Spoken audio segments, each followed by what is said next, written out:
कि केवल एक दिन के लिए हमारे उत्तर प्रदेश के योगी जी को दे दो अपन यूनिवर्सिटी को, वो पता नहीं क्या कर जाते हैं। उन्हें पता है कि जो मानसिकता के लोग हैं, जो आतंकी लोग हैं, जो इस देश के भाईचारे को तोड़ना चाहते हैं, उनका इलाज योगी जी के पास है। ऐसा इलाज है कि अगर एक बार योगी जी निगाह पड़ जाती है तो या तो वो नष्ट हो जाता है या वो ठीक हो जाता है। क्या ऐसा दिया है प्रभु राम ने योगी जी को कि अगर देशद्रोहियों के ऊपर निगाह पड़ जाती है तो या तो देशद्रोही ठीक हो जाते हैं या वो नष्ट हो जाते हैं।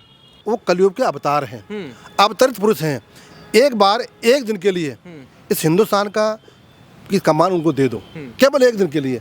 जिन जिन राज्यों में, जिन जिन जिलों में, जिन जिन प्रदेशों में जो सपोले बैठे हैं, जो पाकिस्तान के पिट्ठू हैं, जो पाकिस्तान के सुर बोलते हैं और यहाँ पर आतंकी घटना करते हैं, वो 1 घंटे में बाहर आ जाएंगे, कह देंगे बाबा जी मुझे माफ़ कर दो, हम ऐसा काम नहीं करेंगे। जो लोग समर्थन कर रहे हैं वो देश के ही नहीं, वो इस्लाम के दुश्मन है, वो मुसलमानों के दुश्मन है, वो हिंदू मुस्लिम सिख ईसाई भाईचारे के दुश्मन है। मैं मुसलमान ऐसे मुसलमानों को मुसलमान नहीं मानता, नकारता हूँ। जो शरिया को लाना चाहते हैं उन पर शरिया लागू करो।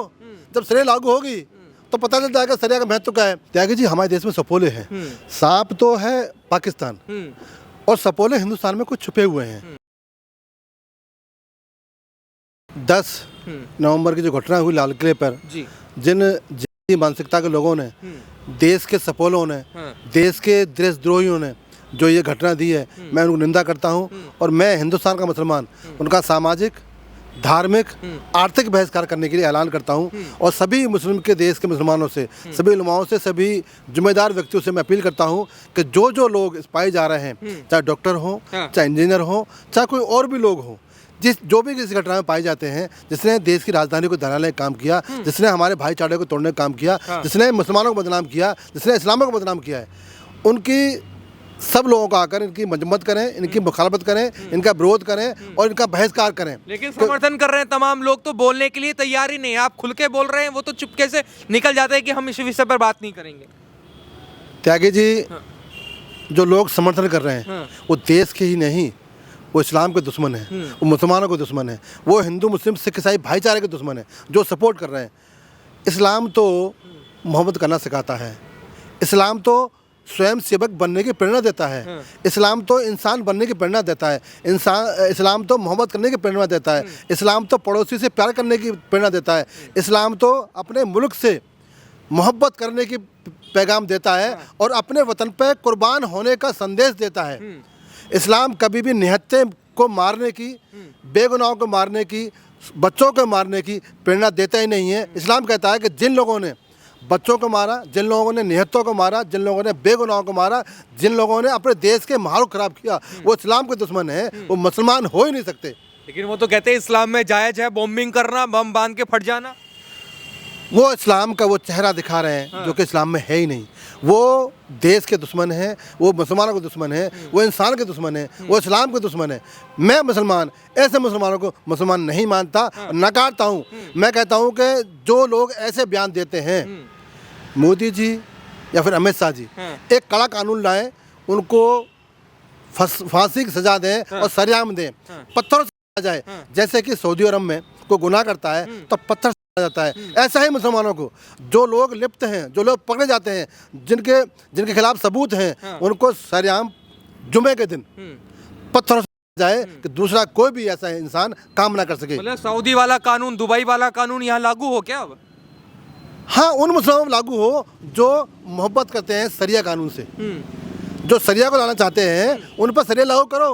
जब सरिया लागू होगी तो पता चल जाएगा सरिया का महत्व क्या है। अब जाओ सऊदी अरब में, अगर आप पैन चलाओगे तो आपके हाथ काट दिए जाएंगे, अगर आपसे किसी की बहन को देखोगे तो आपकी आँख फोड़ दी जाएंगी। तो जो लोग इस देश के भाईचारे को, मैं फिर कह रहा हूँ कि जो लोग इस देश के भाईचारे को तोड़ना चाहते हैं, वो हमारे दुश्मन हैं, वो हमारे कौम से हो ही नहीं सकते। मतलब आप ये भी मांग कर रहे हैं कि जो सरिया को पसंद करते हैं उसको सरिया कानून बना दिया जाए। भाई, जो सरिया कानून की मांग करते हैं उनको उसी तरीके से सजा भी दी जाए। त्यागी जी, हमारे देश में सपोले हैं। सांप तो है पाकिस्तान और सपोले हिंदुस्तान में कुछ छुपे हुए हैं। जैसे कि पकड़े जा रहे हैं ना, वो जो इंजीनियर हैं, जो डॉक्टर हैं, जो महिला भी हैं, वो आजकल सबको टीवी पे दिखाया जा रहा है, सब कुछ पकड़े जा रहे हैं। हमारी जो NIA है, हमारी देश की एजेंसियां हैं, वो अब उन सपोलों को पकड़ने का काम करेंगे जो देश में छुपे हुए हैं। चाहे किसी मजहब का हो, चाहे किसी धर्म का हो, जो इस देश को दहलाएगा, जो इस देश के भाईचारे को तोड़ेगा, जो इस देश में उत्पात मचाएगा, उसको बख्शा नहीं जाएगा। और मैं तो कहता हूँ पाकिस्तान से हमारी फौज लड़ लेंगी।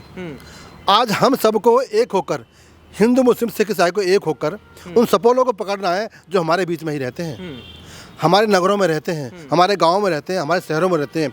अब हमें देखना होगा कि कौन व्यक्ति रहता है, क्या काम करता है, क्या कारोबार है, क्या गतिविधियाँ उसकी हैं। जब तक समाज जागरूक नहीं होगा तब तक सपोलों को पकड़ने में वक्त लगेगा। हम चाहते हैं, अपील करना चाहता हूँ आपके माध्यम से सभी देश के वासियों से, हिंदू मुस्लिम सिख ईसाई जो देश से प्यार करते हैं, जो अपने वतन से मोहब्बत करते हैं, जो इस भाईचारे को मजबूत करना चाहते हैं, अब सब अपना अपना काम, अपने पड़ोसियों का ध्यान रखें। अपने बगल में कौन काम करने वाला है, अपने राज्य में कौन रहता है, अपने धर्मस्थल में कौन कौन आता है, कौन कौन जाता है, इसका भी ख्याल रखा जाए।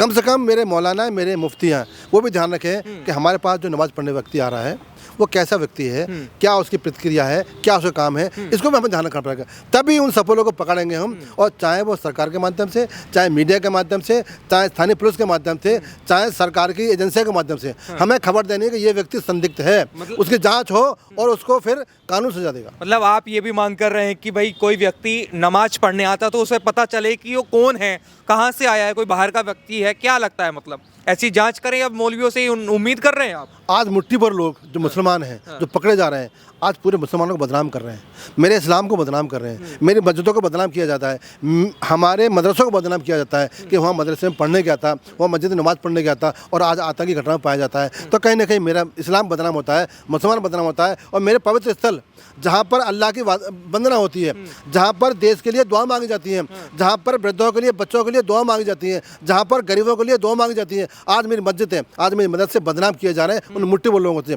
जब तक मेरा समाज आगे नहीं आएगा, आज मेरे दामन पर दाग लगा है तो मुझे ही धोना होगा। आज मेरे समाज के ऊपर दामन पर दाग लगा हुआ है, उन मुट्ठी बोल लोगों ने लगाया है जो मुस्लिम समाज से आते हैं, वो नमाज़ी पढ़ते हैं, उनके नाम भी मुसलमान हैं, वो कलमा भी पढ़ते हैं, वो हज भी करते हैं, लेकिन आज वो बम फोड़ रहे हैं, आज वो आतंकी घटना कर रहे हैं। तो कहीं ना कहीं आज मेरे दामन पर दाग लगा हुआ है और हमें धोना होगा, हमें आगे आना होगा।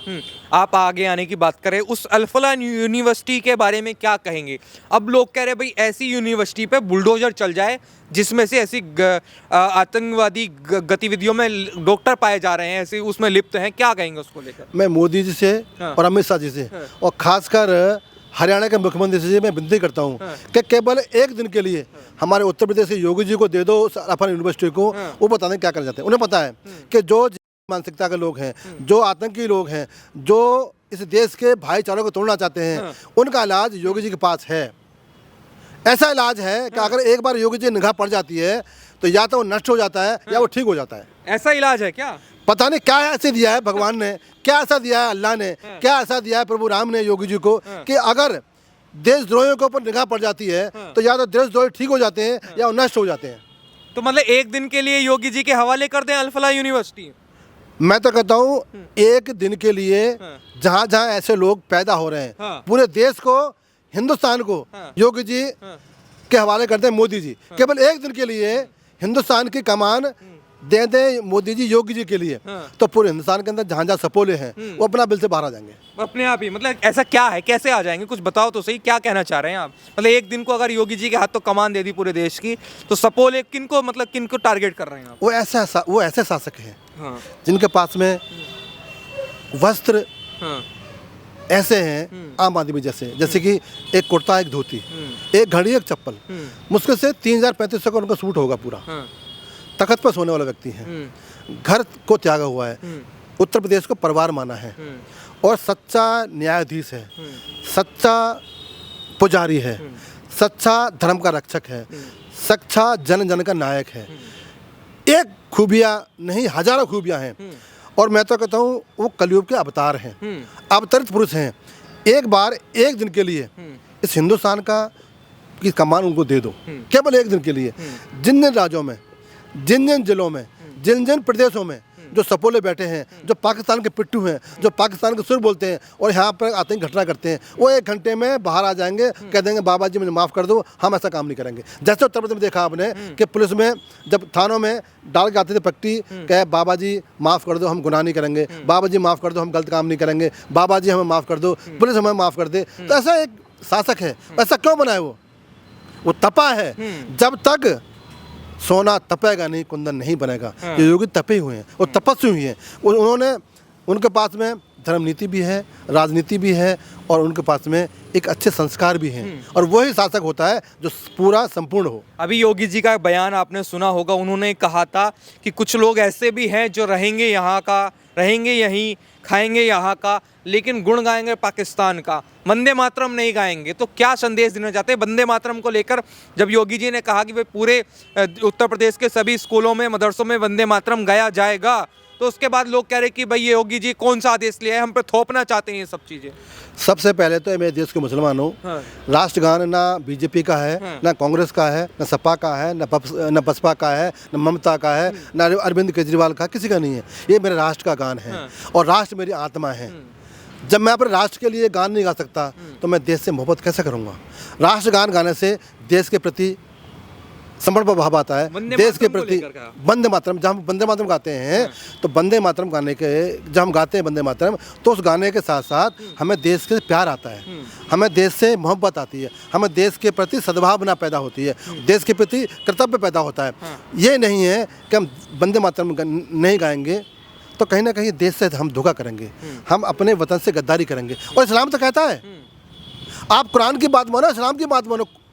कुरान कहता है, इस्लाम कहता है, हदीसें कहती हैं कि जिस वतन में रहो उस वतन से मोहब्बत करो, उस वतन के कानून को मानो। अगर मेरे वतन का गान है, अगर मेरे वतन का गीत है, अगर मेरे वतन की प्रार्थना है, तो मुझे गाने में सहज महसूस होना चाहिए, मुझे नकारना नहीं चाहिए, क्योंकि मेरा इस्लाम मुझे इजाज़त दे रहा है। मुस्लिम तो कह रहे हैं कि हम कबूल नहीं करेंगे, इस्लाम में हराम है वंदे मातरम। जो लोग ये कह रहे हैं शायद उन्होंने अल्लाह के हुक्म को नहीं माना। जो लोग इसको नकारते हैं वो कुरान को नहीं जानते, जो लोग इसको नकारते हैं वो हदीस को नहीं जानते, जो लोग इसको नकारते हैं वो मोहम्मद साहब के पैगाम को नहीं जानते।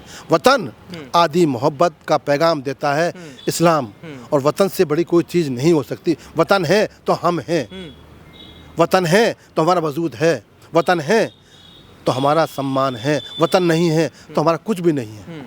तो ये बताइए, आपको लगता है कि भाई मदरसों में भी गाया जाना चाहिए वंदे मातरम?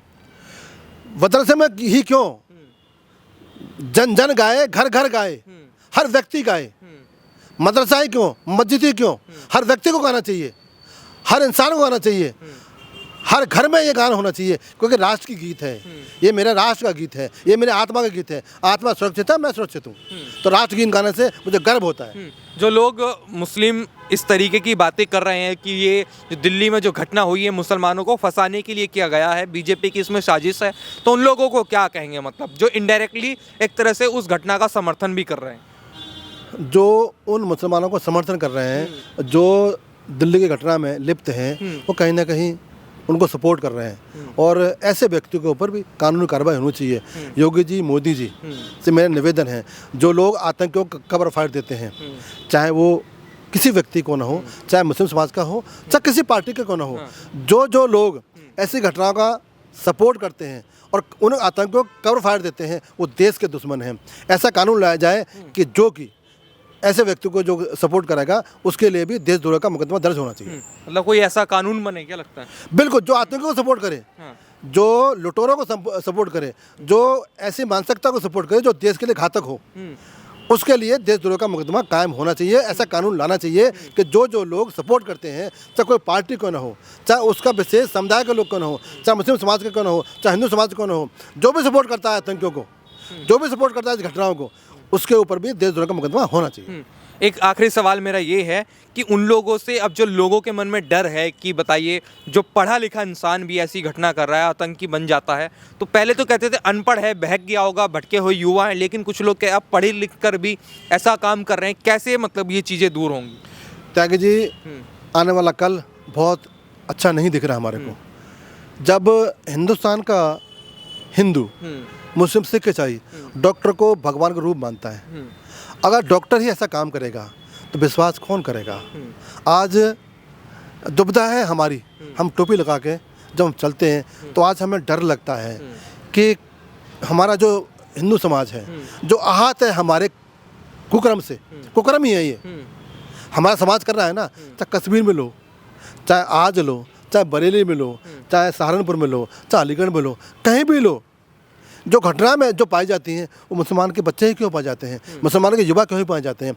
हमें आज अपनी वजूद को बचाने के लिए हमें बहुत मेहनत करनी पड़ेगी।